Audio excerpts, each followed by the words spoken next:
SoCal supporters include the following. Almost everyone in America knows someone who's suffering from Alzheimer's. At UC Irvine, we're discovering new treatments for this devastating disease.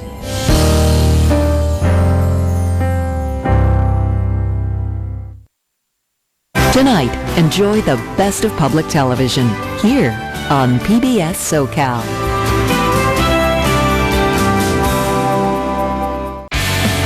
Friday night, Charlie Rose The Week recaps the week's biggest stories with in-depth analysis and perspective. This week, a conversation with director Steven Soderbergh. Friday night on Charlie Rose The Week. Friday at 7:30 on PBS SoCal. What if television could take us back in time, into the mind of a president? This is our summons to greatness. And into the soul of a rebel. I shook up the world!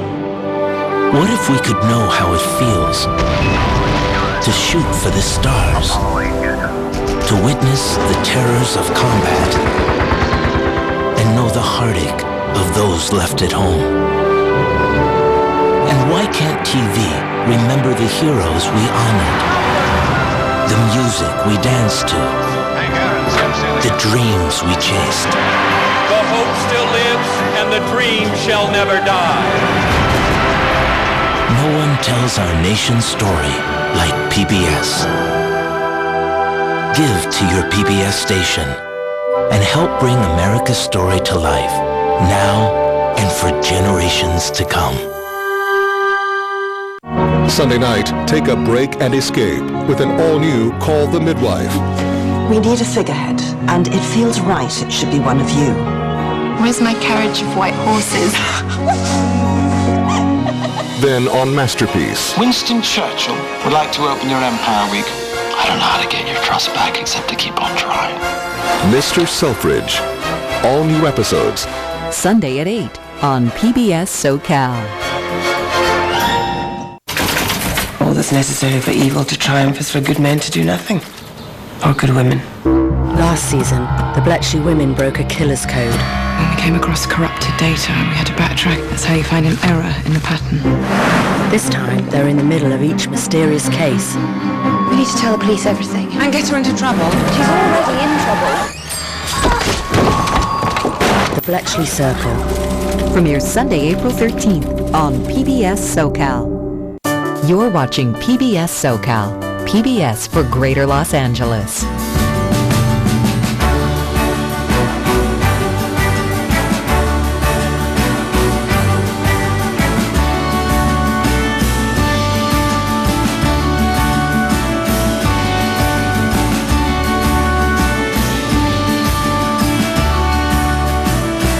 Carthage was a mighty empire known for its powerful sailing fleet. But when the empire fell, did these seafarers sail to the New World long before Columbus? The Amazon basin has been settled for 11,000 years, but 2,000 years ago there was a population explosion. Fortresses like Kur Lap are not found anywhere in America, but archaeologists have never considered its origin might be found outside America. Carthage's lost warriors on Secrets of the Dead.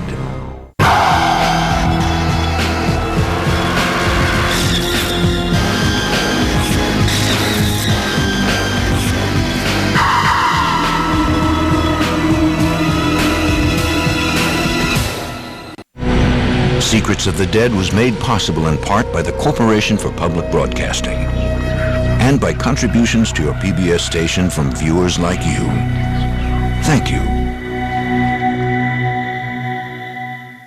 Deep within the jungles of South America, a Celtic-style bronze axe is found, an ancient relic predating the arrival of Columbus into the New World. Is it possible warriors from the Old World left it behind 2,000 years ago as they journeyed as far as Peru to eventually end up in this fortress atop the Andes? Professor Hans Giffen believes the mummies of the legendary Chachapoya warriors conceal a baffling mystery. Over the course of time, I've come across such a large amount of evidence from a wide variety of areas, which all points towards one theory. that in ancient times people from the Old World reached Peru and joined forces with the Chachapoya.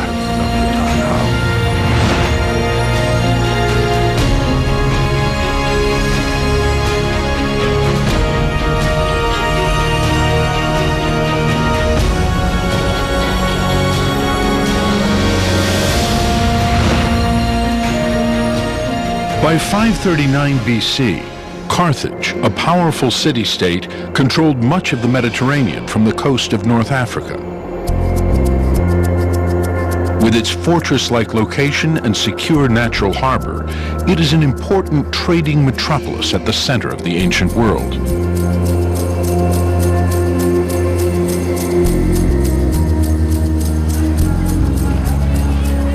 Precious resources and luxury goods arrived here from Carthaginian colonies in a ceaseless flow, laying the foundation for incredible wealth. The harbor at Carthage was a port of call for merchant vessels and warships alike. Warships with 170 oarsmen or more set sail from here. The earliest of these ships were triremes, with 3 rows of oars. But with each new and more powerful ship, some believe the Carthaginians could have sailed further out into the Atlantic.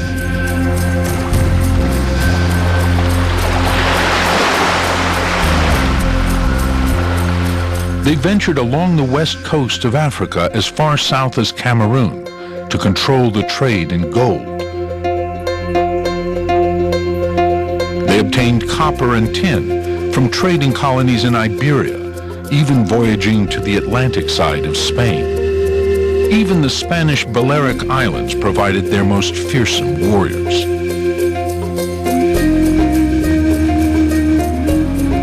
For many years, Hans Giffen of Hildesheim University near Hanover, Germany, has studied the ancient history of the Spanish islands.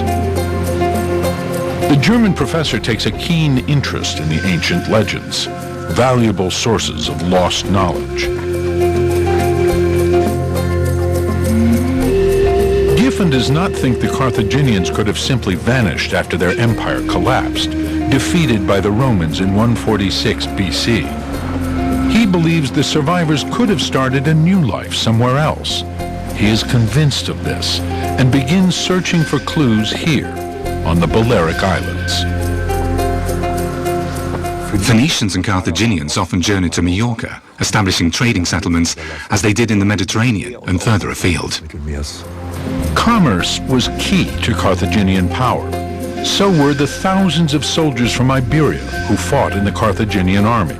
The stone slingers from the Balearic Islands were a much feared mercenary force.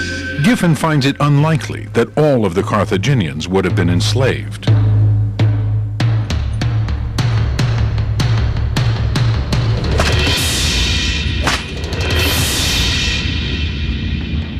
But what alternatives were open to them?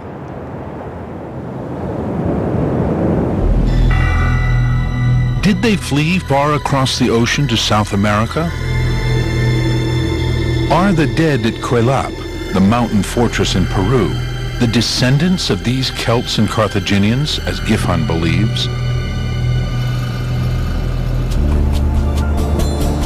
The key element in Giffen's hypothesis starts at Carthage itself, on the southern coast of the Mediterranean. The cargo port at Carthage was open to all ships, but only Carthaginian warships were allowed through the inner gate. Behind this gate, secret boathouses were constructed, each 20 feet wide and 100 feet long, space for 350 warships, with a crew of 100,000 men. On land, too, the superpower spread fear and terror. Its war elephants were a feared weapon. Their powerful grip on the region provoked bitter resistance. The up-and-coming Rome soon became a dangerous rival.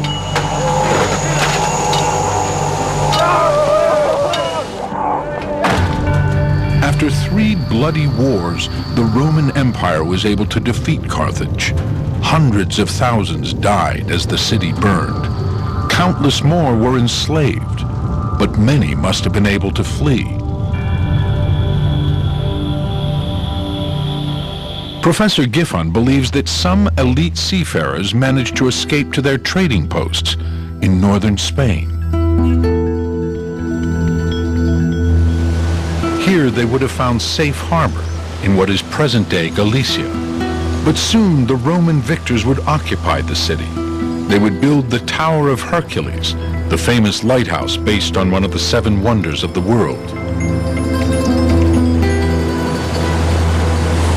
For 2,000 years, its light has shone out over the water into the dreaded Bay of Biscay and toward the Atlantic sea routes to the Americas. During ancient times, the harbor at Coruña was an important staging post for ships heading to northern shores.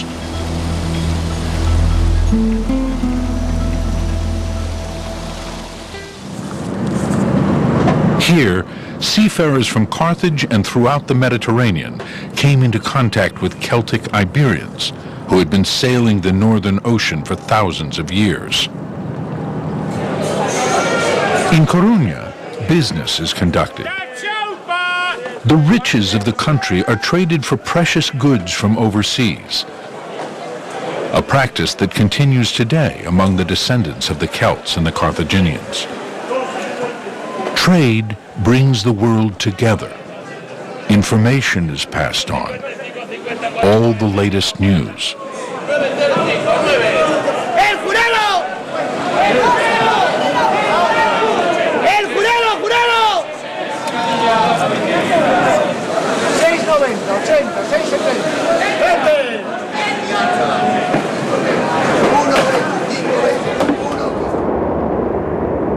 Maybe there was even talk of Carthaginians voyaging across the ocean as far as the distant shores of present-day Brazil.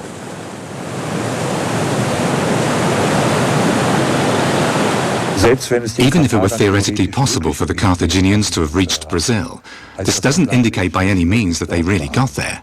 More evidence will be required, and such evidence is found in the writings of ancient historians, such as Diodorus. The Greek historian Diodorus reported in his History of the World that the Carthaginians had discovered paradise far beyond all known inhabited countries, a land with wild animals, rivers that could be navigated by ship, and high mountains. As sailors of all nations did, they kept this discovery a secret. Giffon believes the Carthaginian refugees and their Celtic allies set out from Spain. It seems to me that without the nautical skills of the Carthaginians, it would hardly have been possible for the Celtic Iberians and the stone slingers of Majorca to cross the Atlantic. Carthaginian sea captains perfected the nautical legacy of their Phoenician forefathers. They could determine their latitude by the length of the shadow cast by the midday sun. At night, they would navigate by the polar star in the constellation of the Little Bear, known as the Phoenician star in ancient times.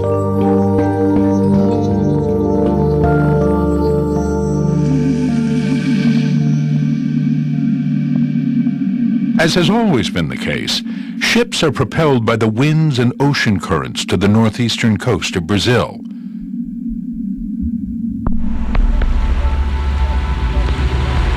Janice Yakite has also crossed the Atlantic, entirely by herself. This woman from Heidelberg covered the 4,000 miles from southern Portugal to the Caribbean islands in 90 days in a high-tech rowboat carried by the currents. Proof that it may be possible.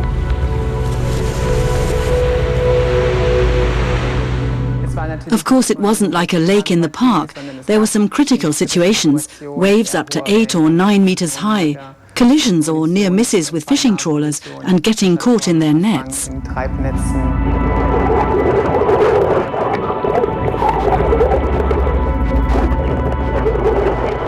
Naturally, the main problem is that you need fresh water and food. Of course, you're constantly exposed to the sun, the heat, but you're permanently soaking wet. Once you're in the boat, you can't turn back and row against the current, against the wind. So, in other words, you just have to make it. Even in ancient times, large boats rowed by strong men must somehow have been able to do it. Once they were on the water, they would have had to get there. Giffon thinks the Carthaginian ships could have reached the tropical coastline and discovered the New World 1,500 years before Columbus. The island of Itamaraca lies off the coast of Brazil and would have been an ideal landing site for the Carthaginians. In the 17th century, Dutch explorers chose to build Fort Orange here because it was easy to defend. Ceramic fragments found here suggest an ancient indigenous settlement lay underneath the fortress. The sand is littered with curious fragments of white clay. These are the remains of Dutch clay pipes. We found more than 5,000 of them. They certainly smoked a lot here at Fort Orange. Up to now, the archaeologist has not found any traces of Carthaginians, and little remains of the original inhabitants. In ancient times, exhausted seafarers would have found conditions here extremely difficult after crossing the Atlantic. The archaeologist is convinced of that. In the 16th century, mercenary Hans Staden wrote about being taken prisoner by cannibals on the coast of Brazil. He was witness to how these people slaughtered their enemies, cut them into pieces, and then ate them.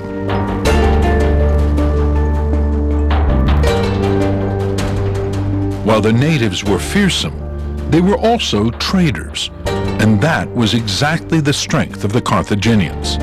Could this have been their chance at survival?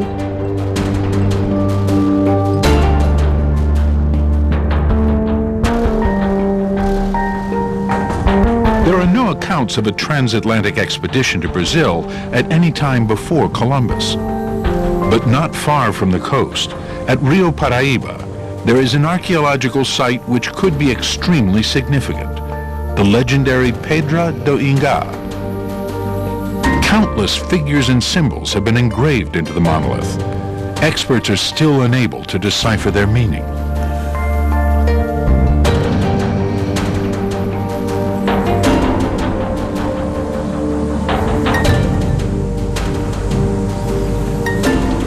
Here in Paraíba, a very long time ago, the Ataco Atara culture existed.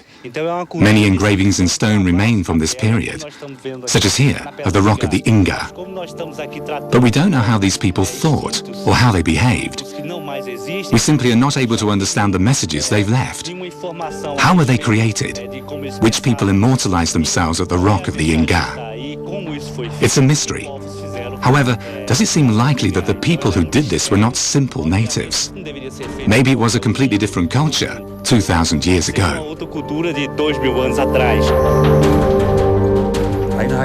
At an early stage, local archaeologists noticed that many of the petroglyphs on the rock of the Inga displayed similarities with writing from the Old World in classical times. I've studied this. Only similarities with individual letters were found, not with complete words. However, similarities were mainly with letters from a Celtic Iberian alphabet. 4 symbols engraved on the stone resemble letters from ancient European languages. We know their phonetic value, but so far it has not been possible to translate the engravings into a meaningful text. Merchants or settlers would have hardly considered the Rio Paraíba a Garden of Eden. Once upriver, the tropical region quickly gives way to a parched hinterland of rock and dust.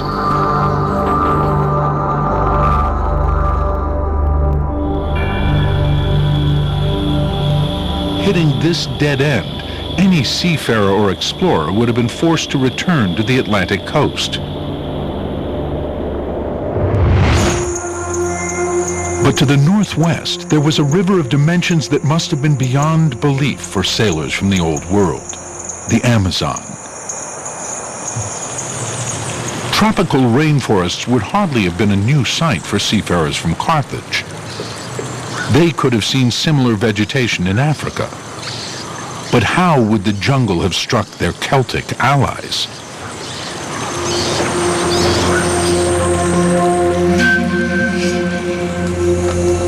No account exists. And we can only imagine their first contact with native tribes from vivid accounts written 1,500 years later by explorers who followed Columbus into the New World.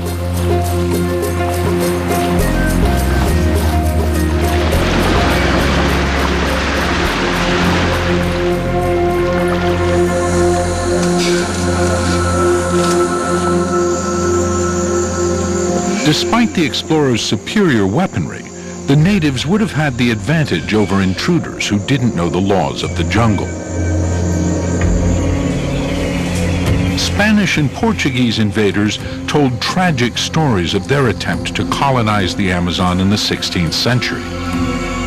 To them, everything was hostile, and death lurked everywhere. It would have been no different for the Carthaginians 1,500 years earlier. As a matter of survival, explorers knew never to venture too far from the shelter of their ship.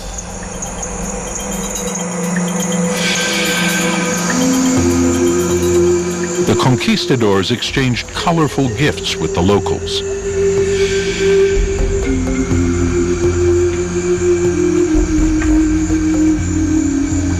For a tribal chief, perhaps a Carthaginian metal axe would be appropriate.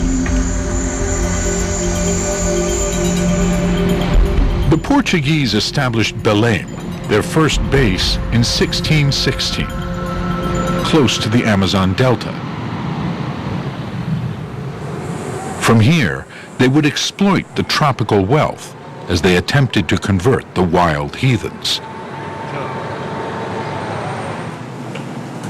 In Belém today, archaeologists are studying Indian culture. The Goeldi Institute has gathered evidence about Amazonian tribes who were neither wild nor non-religious. For thousands of years, there was a developed civilization here. They've even found a ceramic version of the Brazilian cult garment known as the tanga. Dr. Moura de Silveira curates a collection of archaeological treasures of the Amazon, everyday objects from thousands of years ago.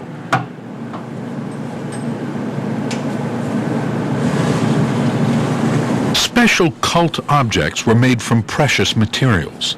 This valuable spearhead made from rock crystal is a highlight of the collection. Terracotta idols painted in rich colors bear witness to the complex religious beliefs of the Marajora.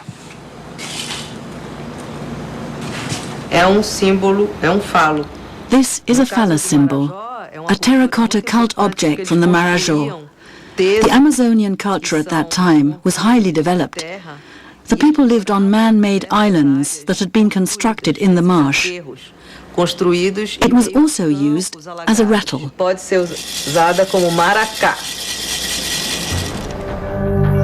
The very first people to excavate this area were staggered by the extraordinary finds dating back to the Marajó civilization. These funeral urns, painted in a variety of colors, are reminiscent of classical forms found in the Mediterranean. Greek vases with Celtic spiral patterns. The Amazon basin has been settled for 11,000 years, but for a long time the population here was small. But 2,000 years ago there was a population explosion, and this growth took place extremely quickly.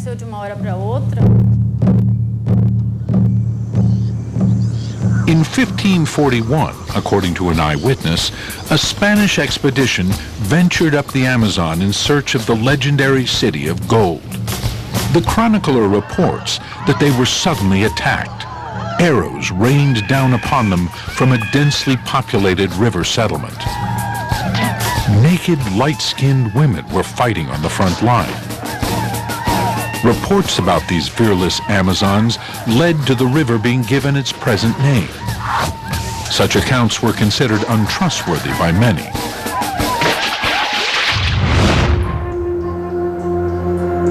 But decades of archaeological work has shown that the jungle was filled with large settlements. Thousands of residents were supported by lush fields of maize, tended with special agricultural techniques. One of their plants will conquer the entire world, cacao, used to make chocolate.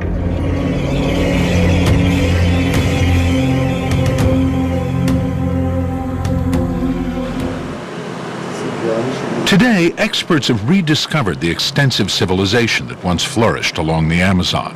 They have no doubt that a cultural revolution took place there 2,000 years ago. Ceramics found by researchers show how techniques evolved in leaps and bounds during that time. Did these new styles reflect the influence of outsiders? This special ceramic style is really fascinating. It was first developed in Marajó. Funeral urns in such a range of colors only appeared in the upper Amazon region much later than this. That's why I believe that the development began in Marajó and influenced the other regions later. Eu acho que em Marajó essas coisas se precipitaram e certamente teve influência para outros lugares. Se costumava pensar It's often suggested that this new style might come from outside the region. ter vindo de fora essa influência. The similarities of the artifacts to Mediterranean objects raise a fascinating possibility. Could seafarers have brought new ideas from the old world?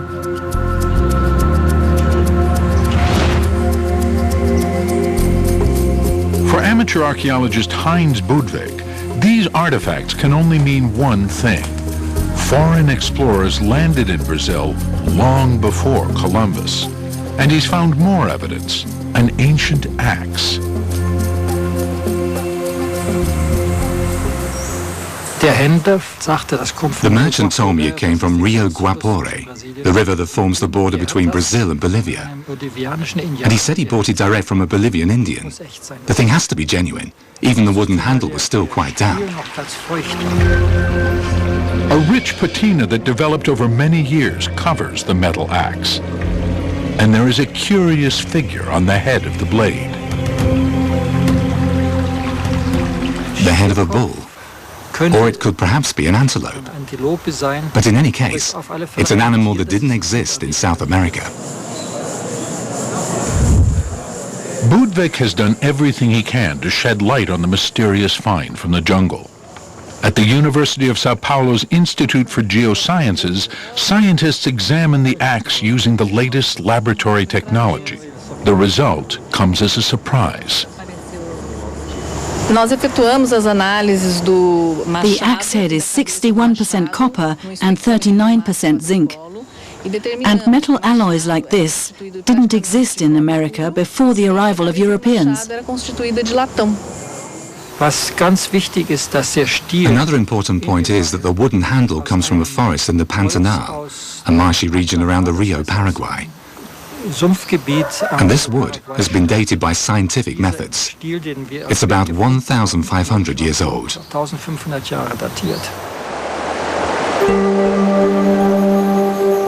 Evidence points to an extensive trading network along the rivers of the Amazon basin. Could this have been how the axe got to the interior of the continent?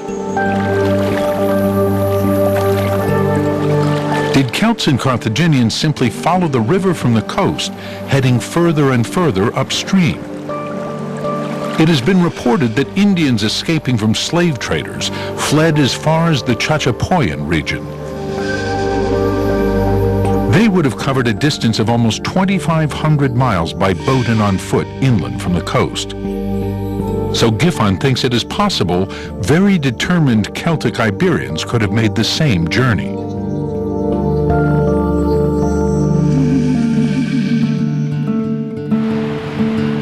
But could these emigrants have made their way through the biggest jungle in the world, threatened by wild animals and unknown diseases?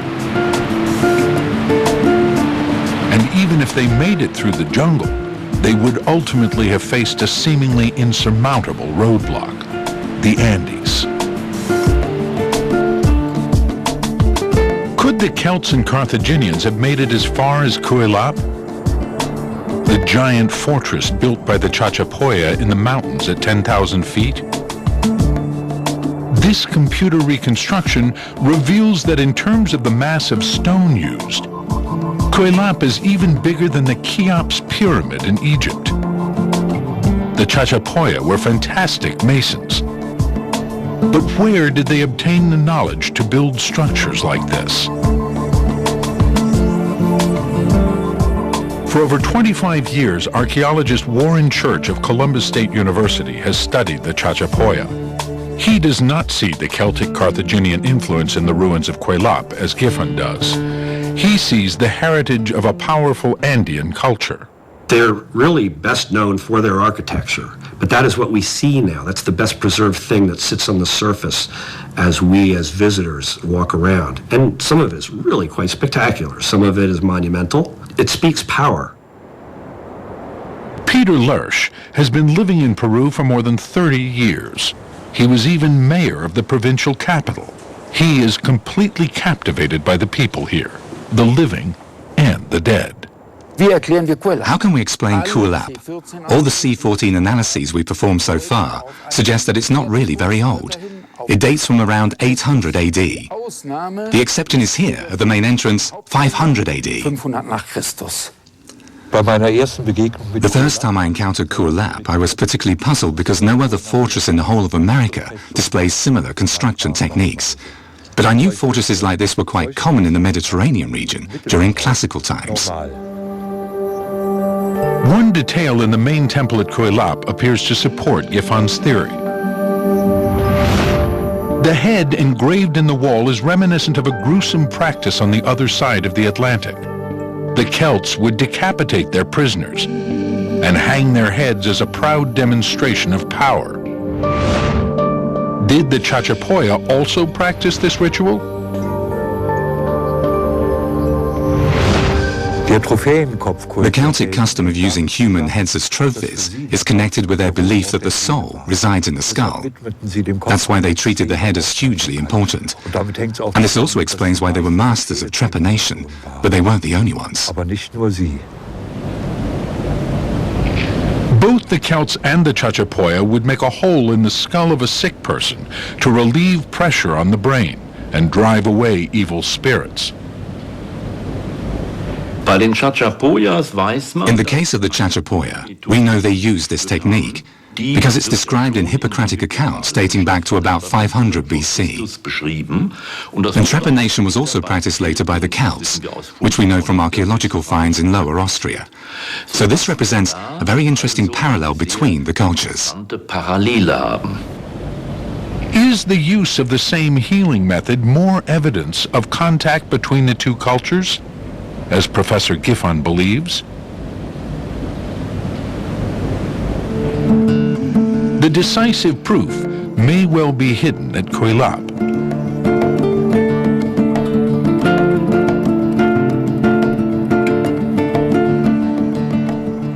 The Chachapoya were special in the sense that they did these kinds of very intricate stonework. The building is supercharged with power, whatever those symbols mean, and they meant something, and very powerful to the Chachapoya. Who were the inhabitants of this fortress? Where did the population live? Peter Lersch. Here we have a particularly large Chacha roundhouse. We can see holes in the walls where beams were placed to support the second floor, to form the floor above. Two-story houses were required in Cuelap to make maximum use of the space available, because 3,000 people lived here. To this day, the natives of the Andean highlands tend their fields using methods and implements handed down from their forefathers. Agriculture in the days of the Chachapoya would not have looked very different in this landscape of steep slopes and rugged canyon walls.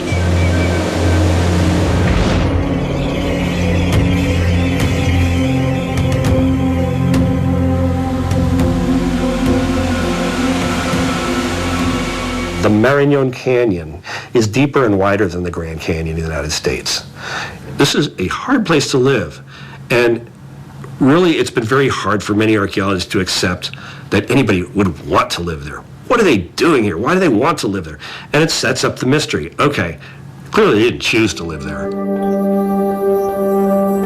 The massive citadel of the Chachapoya still conceals many puzzles, but Professor Giffon believes he is close to finding solutions. Fortresses like Kualap are not found anywhere in America, but archaeologists have never considered that an explanation of its origin might be found outside America. On the Atlantic coast of Spain, the remains of a fortress city can be found on man-made terraces. Iberian Celts constructed the city more than 2,000 years ago, just before or after the destruction of Carthage. And just as in Kualap, the houses were built on round stone foundations. Here, too, the people who built the city chose an extraordinary location for protection.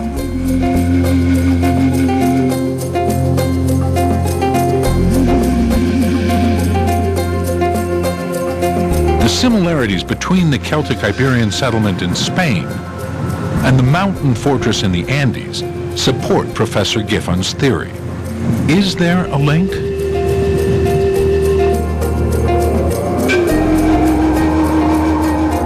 The mystery can only be explained in South America. There is still no conclusive proof that Celts and Carthaginians were ever present in Peru. Even for the Incas, the kingdom of the Chachapoya was simply too remote. Hardly any chroniclers from the Spanish colonial period ventured this far either. Today, the Chachapoya settlements are ghost towns. Hidden on steep rock faces, funereal figures bear witness to their strange ancestral cult.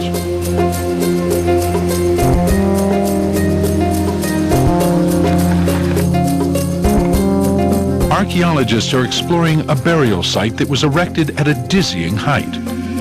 The warriors buried here were headhunters, making them unique in the entire Andean highlands.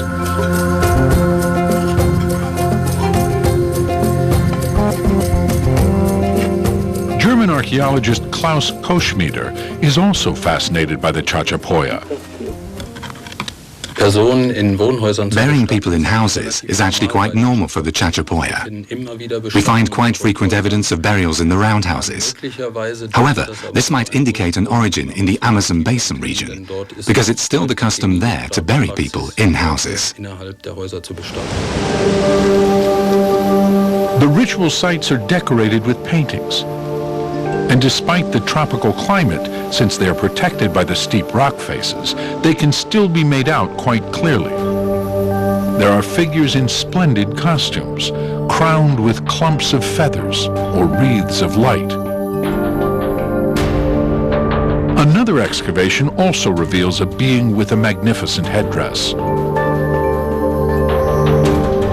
In the Celtic mythology of ancient Europe, the god Cernunnos was depicted with similar antlers, as can be seen here on the silver cauldron of Gundestrup in Denmark.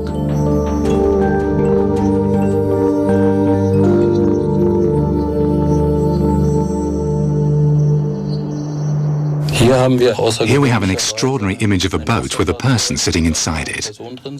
On the other side is a very simple, similar example. Klaus Koschmieder also thinks the Chachapoya moved here from the east, although his east is only a few hundred miles away in the Amazon region. Only the dead know the truth. Every storm reveals more skeletons and destroys other traces of the Chachapoya. For days on end, the rain in the mountains continues without a break. The sources of the Amazon are transformed into raging torrents. In Lemabamba, the people are not the only ones who have learned to come to terms with these natural forces. Everybody makes the best of the situation, which is likely to be repeated many times during the rainy season. Probably the one of the biggest concerns was just the severe weather. Tremendous hailstorms there, great rainstorms, unlike any rainstorms I'd ever experienced anywhere in the world. I've seen in Chachapoyas, it just seems like the sky is absolutely falling and the ground under your feet turns into liquid. It's from one rainstorm to the next, valleys transform with landslides. It's a very dynamic environment, and it makes perfect sense that they lived on the top of the mountain just for that very reason.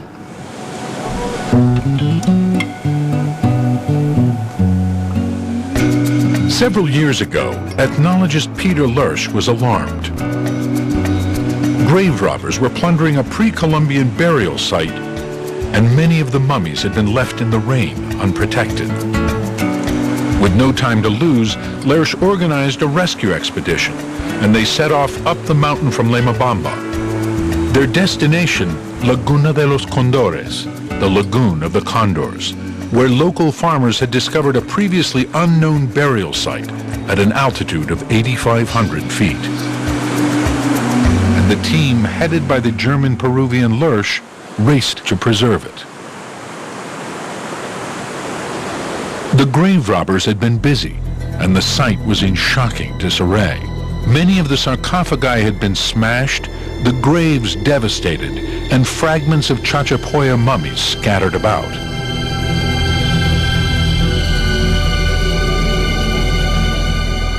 With the rescuers performing an emergency excavation, they managed to transport more than 200 mummies to the provincial capital. Today, the dead from the Lagoon of the Condors are kept in Lemabamba. Their bodies were originally sewn inside sacks in a crouching position.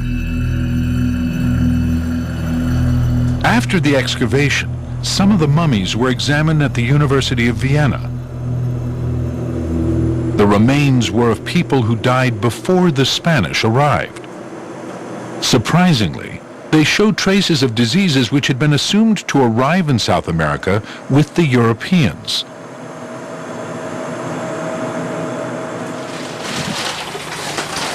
In Göttingen, Professor Schultz, a paleopathologist, attempts to get information from the remains of our ancestors about the illnesses they suffered from and the causes of their deaths. He's able to identify cases of tuberculosis among the Chachapoya mummies. Here we have a lesion which is typical for tuberculosis. The structure is ulcerated and eaten away. And these typical changes in bone structure caused by tuberculosis were found in skeletons and mummies of the Chachapoya, which is, of course, extremely curious, because we now have evidence that the disease was present in the Chachapoya population to a significant degree, even in the time before Columbus. Unfortunately, the evidence of tuberculosis alone does not prove there was transatlantic contact with the Chachapoya before Columbus. Ancient traces of the disease have also been found in other areas of South America. The cases of tuberculosis we've so far been able to prove among the Chachapoya really do correspond to cases that we know from the classical period. If these people were the descendants of people who came from the Old World, that would be a possible explanation. And we could go further, suggesting that maybe the disease found its way to the New World by this route at a relatively early stage. Wherever the people who constructed Cuelap came from, why did they build such a massive fortress here? Peter Lersch suggests that Cuelap was a bulwark against invaders from the lowland regions to provide protection against neighboring tribes who suffered from starvation during the regular droughts. Archaeologists have found more than 50 skeletons here with skulls that were smashed in. Were the victims attackers or defenders? The fatal injuries could have been caused by axes or slingshots. One thing is certain, they died violent deaths. That frontier can be often a place of lots of jockeying for position, for who gets to trade with who gets the wealth, who gets to occupy the site at the trailhead, who gets this much take, who gets to be the middleman. And so I'm sure that there was a great deal of internal politicking, shuffling, squabbling, and probably bloodshed. Today, the administrative center of the province of Chachapoya deals with modern questions of politics and commerce.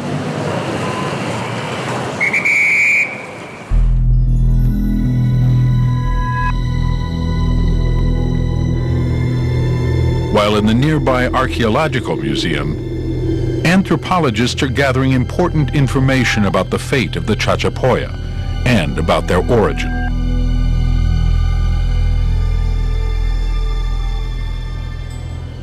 Esta momia pertenece a un grupo de tres, ¿no? This mummy is one of a family. It's a 25-year-old woman with her 6-year-old child and her husband.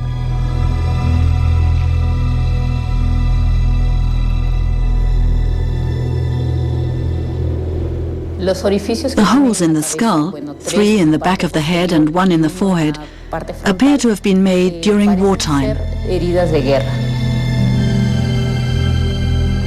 Again and again, they find indications of unnatural causes of death, suggestions of murder and violence.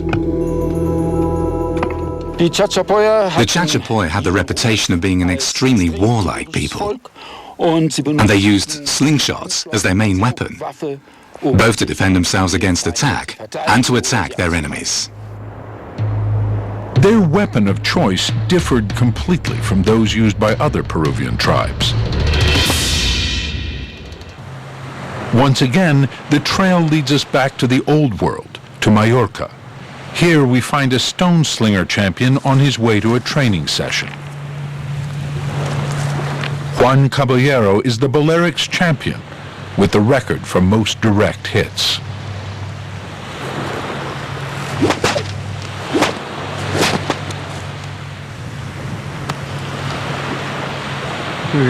Professor Giffen has brought the champion a reconstructed original Chachapoya slingshot from Peru. Las palas son idénticas. When this is compared with the traditional slingshot from Mallorca, Juan is startled to discover that the two are practically identical. Even the unique way of fastening the loop around the projectile is exactly the same. Juan remembers that his ancestors used to wrap the slingshots around their heads, much like the Chachapoya had proudly worn theirs, though now this custom has died out.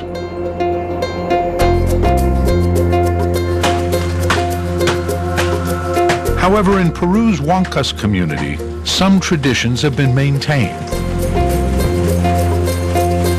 Many of the inhabitants here still have typical Chachapoya names, as has been the case for centuries. Clotilda Alva, a potter, is one of those who is proud of her legendary ancestors.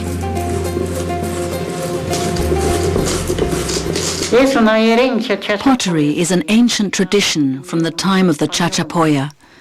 It has outlasted the arrival of the Spaniards.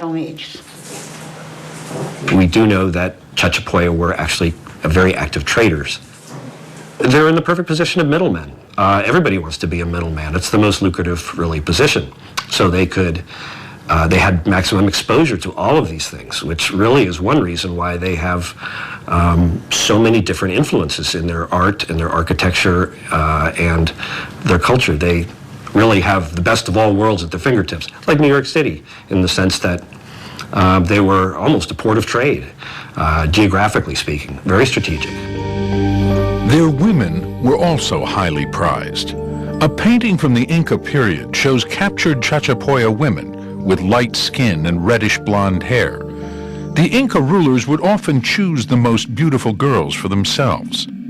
Even today, there are blondes, like Cecilia Flores, who lives at the edge of a village in Huancas with her family.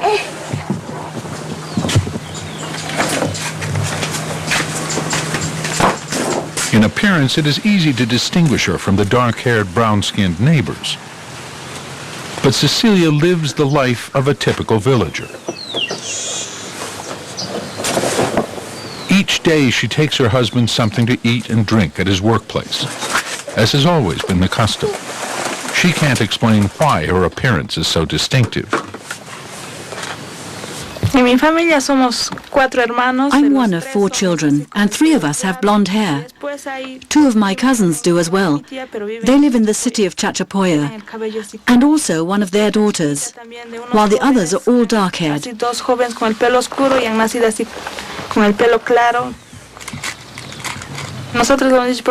My father couldn't explain to us why we're so blonde. His grandparents also had hair like this. There's no statement that says all the Chachapoya were white. Cieza de Leon remarked, after travels throughout Peru and throughout the Indies as they were known, and Panama and the areas that he walked through, he said, "These people, these Chachapoya, are the whitest people I have seen. They are very agreeable, graceful. The women are beautiful and often taken as Inca concubines or wives." And he described how they were dressed, sometimes with a slingshot wrapped around the head of the males, woolen clothing or cotton clothing. But he was clearly impressed with them and thought they were attractive people. Some report there have always been a lot of light-skinned blonde locals in the village of Limabamba, although originally it was mostly populated by Indians. Just as in Huancas, nobody has any information about ancestors of any sort from Europe.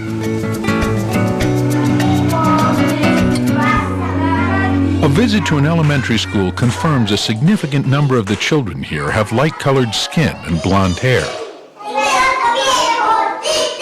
Now, saliva samples are being taken from these children in order to establish their genetic fingerprint.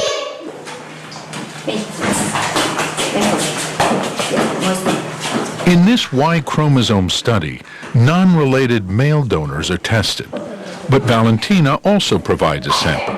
She comes from a native family, but none of her relatives can recall any ancestors from a non-Indian background.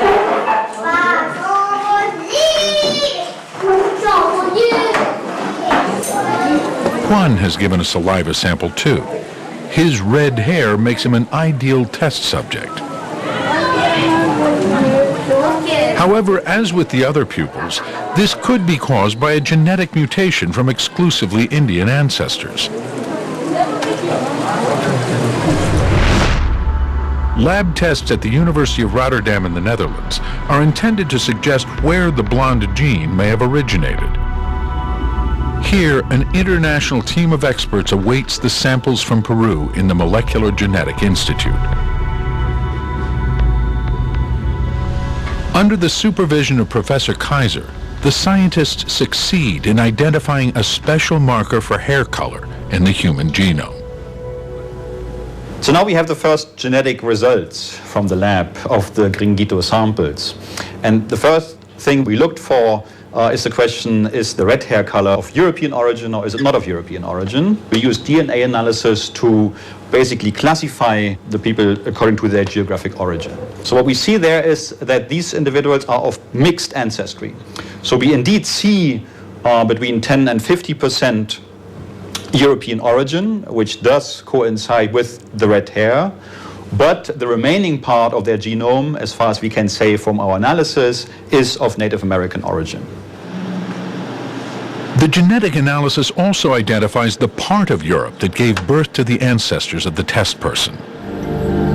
Did seafarers from Europe really get as far as America in ancient times? Did they venture up the Amazon 2,000 years ago to reach Peru and the Chachapoya homeland? The answer may lie in the genes of these children.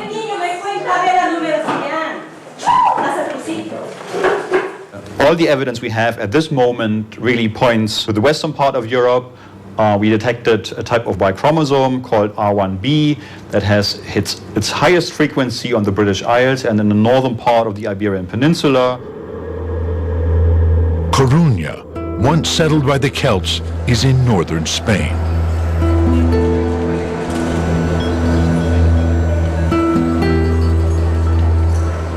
The destiny of the people here is determined by fishing and sea trade. Did the forefathers of these present-day Galicians take their biological and cultural legacy with them to Peru almost 2,000 years ago?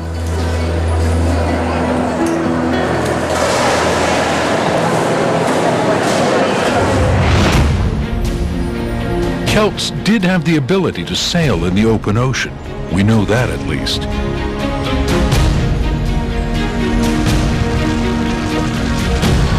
As did the survivors of the defeated superpower Carthage, who were forced to flee from the Roman legions. These were seafarers with the courage of those who had nothing to lose and the desperation of those searching for a new home.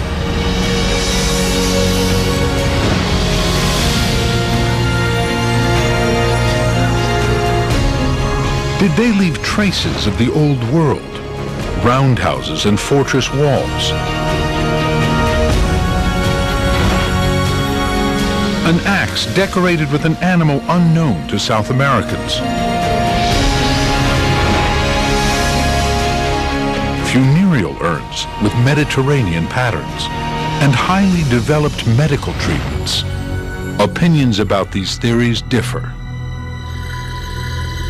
I do not see a break in the sequence. I don't see a cultural turnover. I don't see an invasion of foreign styles, foreign elements, something that indicates to me, whoa, wow, everything changed right here in the state. Obviously, because they are unique, they attract a lot of attention. Hans Giffen is also convinced that his idea is correct and hopes for new scientific evidence. There's been very little work on exploring the Chachapoya culture, so I'm expecting lots of surprises. So far, however, there are only suggestions that support the professor's vision. But as yet, no smoking gun.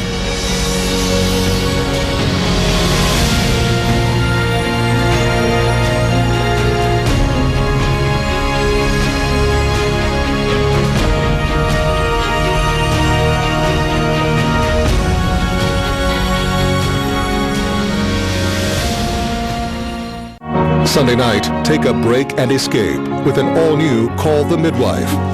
We need a figurehead, and it feels right it should be one of you.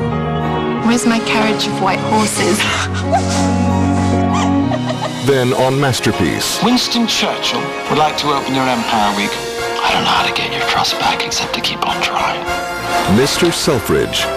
All new episodes, Sunday night. Starts at 8/7 Central, only on PBS. The iconic moments that have shaped our world. It stretches human history way back.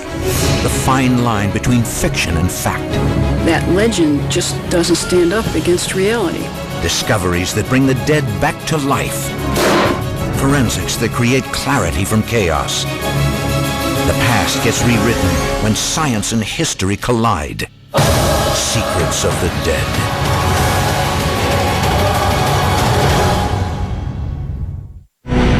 Secrets of the Dead was made possible in part by the Corporation for Public Broadcasting and by contributions to your PBS station from viewers like you.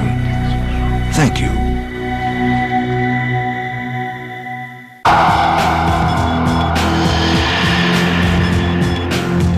The Secrets of the Dead investigation continues online. For more in-depth analysis and streaming video of this and other episodes, visit pbs.org. This Secrets of the Dead episode is available on DVD for $24.99 plus shipping. To order, call 1-800-336-1917.